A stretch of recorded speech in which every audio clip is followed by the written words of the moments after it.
How's it going, fight fans? Welcome to Mindful Combat. If you're new to this channel, my name's Rohan, and here I do MMA and boxing videos. I break down fights, talk about fights, and I talk to each and every single one of you. And I need your help. I need your help to grow my platform. All I need you to do is hit the subscribe button, like the video, get involved in the comment section below, and if you don't like it, that's fine. Dislike the video and just tell me why you dislike it. I just want engagement there. I need your help to help me grow my platform. So help me as I claw my way to 700 subscribers. Now, this is in this video I'm going to be breaking down the main event of UFC 239. Now, whilst I'm very excited about the card and I'm looking forward to a lot of the fights on it, and this is a fight that I do have interest in, and I'm not someone that sees Jon Jones as being invincible.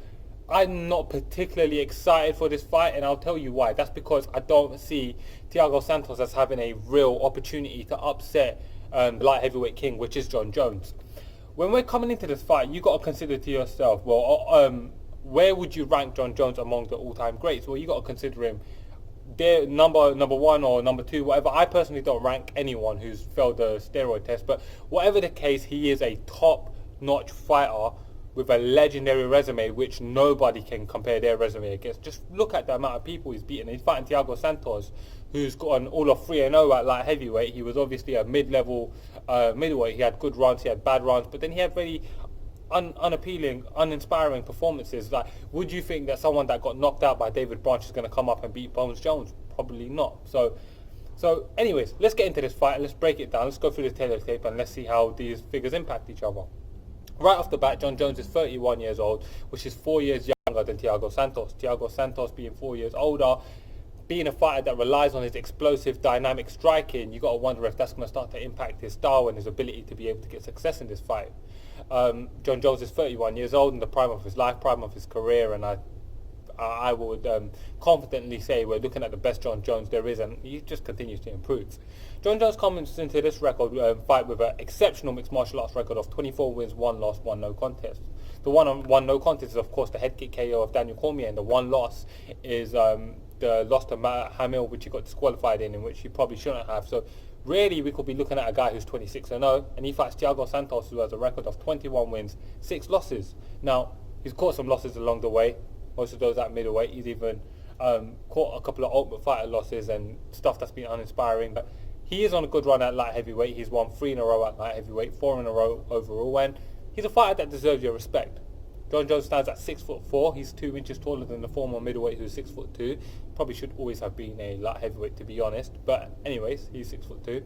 Jon Jones is going to enjoy a huge reach advantage over Thiago Santos, an 8.5-inch reach advantage. Jon Jones has an 84.5-inch reach, and Thiago Santos has a 76-inch reach, 8.5 inches.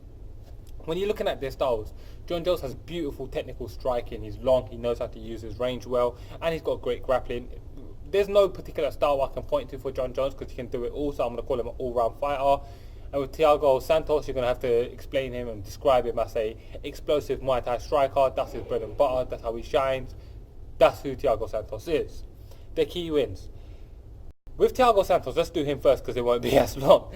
He's got some good wins. I like heavyweight. He's beaten Jan Blachowicz and Jimmy Manuel, 2 respected commodities. Jan Blachowicz was on a great run before he lost to Thiago Santos, and that was a great finish for Jan Blachowicz, and I was actually picking him to beat Thiago Santos, so that surprised me, but that's a really good win for Thiago Santos. Other than that, he's beaten Anthony Smith, who's gone on to be a top-notch light heavyweight, and he's beaten Jack Hermansson, who's gone on to do great things at middleweight, so he's got some good wins as well.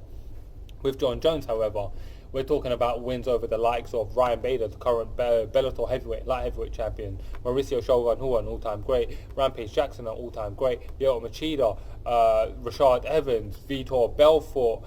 It just goes on and on. 2 wins over Alexander Gustafsson, 2 wins, arguably 2 wins over Daniel Cormier, and Daniel Cormier being in the run for all-time great himself. He's beaten Anthony Smith himself. He's just beating everyone. He's beating everyone. He's beating everyone that you can imagine that was good, ranked, relevant. He's beaten them. Jon Jones has beaten them, and it's just absolutely insane when you're looking at his resume. If your jaw don't drop, even some of his lesser wins that I haven't mentioned, guys like Chael Sonnen, guys like back in his career like Vladimir Matyushenko, who was real good at the time, and Brandon Vera, who's the current ONE FC heavyweight champion. Jon Jones' resume is absolutely incredible. Now, when you're looking at the issues, with Jon Jones, I will say I don't really see too many issues. Maybe you can question, is he a bit hittable? I've seen him get hit in exchanges where maybe he shouldn't have been hit, and that could be a real problem against Thiago Santos, who hits really hard, is wild, crazy, berserk, and but Jon Jones has shown a sturdy chin. With Thiago Santos, I would say his issues is going to be A, he's wild, and B, he's predictable. He's going to come out there to strike. He's not going to come out there trying to take Jon Jones down.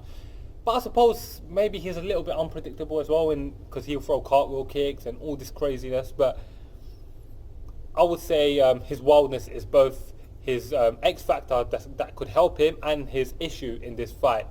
Jon Jones is obviously the much more cerebral, more technical fighter, and Jon Jones, I would say his X factor is just everything. He can do whatever he wants. So I'm sure that you guys can tell who I'm going to go with for my prediction here.